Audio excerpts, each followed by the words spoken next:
আজ আপনাদের সাথে খুব সহজভাবে গরুর কালাভুনা রেসিপিটি শেয়ার করব। আশা করি রেসিপিটি আপনাদের কাছে ভালো লাগবে। এতটাই সহজভাবে দেখাবো, কোনো দামি মশলা না, ঘরে থাকা মশলা দিয়েই আমি আজকের রেসিপিটি করব। দেখে নিন ভিউয়ার্স, রেসিপিটি আমি কিভাবে তৈরি করেছি। এতে কালাভুনার পারফেক্ট কালারটা নিয়ে আসছি। এখানে আমি গরুর মাংসের পিসগুলো নিয়েছি, সাইজে একটু বড় বড়, হাড় চর্বি সহ সলিড মাংস নিয়েছি। স্বাদ মতো লবণ দিয়ে দিয়েছি, মরিচের গুঁড়া দিয়ে দিয়েছি, ধনিয়ার গুঁড়া, হলুদের গুঁড়া। এগুলো আপনারা আপনাদের মাংসের পরিমাণ অনুযায়ী কম বেশি করে দিয়ে নেবেন। তেজপাতা 2টি দিয়েছি, এলাচ 4টি, দারচিনি 3টি, লবঙ্গ এবং গোলমরিচ মিলিয়ে 8-10টি দিয়েছি। জিরে গুঁড়া, টালা জিরের গুঁড়া, গরম মশলার গুঁড়া আর দিয়ে দিয়েছি ঘরে তৈরি মাংসের মশলা। আদা রসুন বাটা দিয়ে দিয়েছি। 2 টেবিল চামচ রান্নার তেল দিয়ে ভালো করে হাত দিয়ে মাখিয়ে নিয়েছি। পেঁয়াজ কুচি দিয়ে দিয়েছি।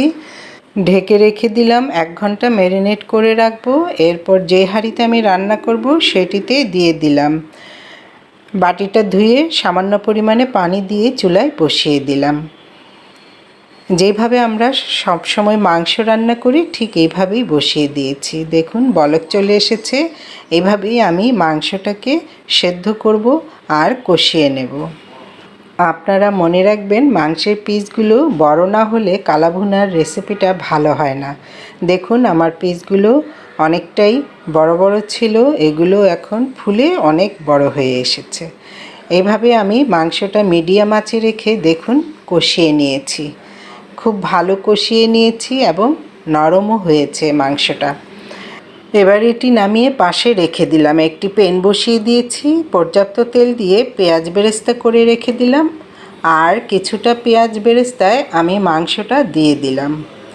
দেখুন ভিউয়ার্স, মাংসটার কালার আস্তে আস্তে কালাভুনার কালার হয়ে আসছে। আর সেইভাবে আপনি কালো করে ভুনে না নিয়ে সামান্য পরিমাণে টমেটো সস আর সয়া সস যদি দিয়ে দেন তাহলে এই কালারটা দারুণভাবে চলে আসবে। কালাভুনার কালারটা দারুণ আসবে। অল্প অল্প করে টমেটো সস আর সয়া সস দিয়ে নেবেন। এভাবে আমি দিয়ে কিছুক্ষণ নাড়াচাড়া করছি। নাড়াচাড়া করার পর কালারটা খুব সুন্দর এসেছে। এবার আমি নামিয়ে ফেলবো পেঁয়াজ বেরেস্তা দিয়ে। ভিউয়ার্স, ভিডিওটি ভালো লাগলে পেজটি ফলো দিয়ে পাশেই থাকবেন। লাইক কমেন্ট করে দিবেন। কে কোথা থেকে দেখছেন জানাবেন।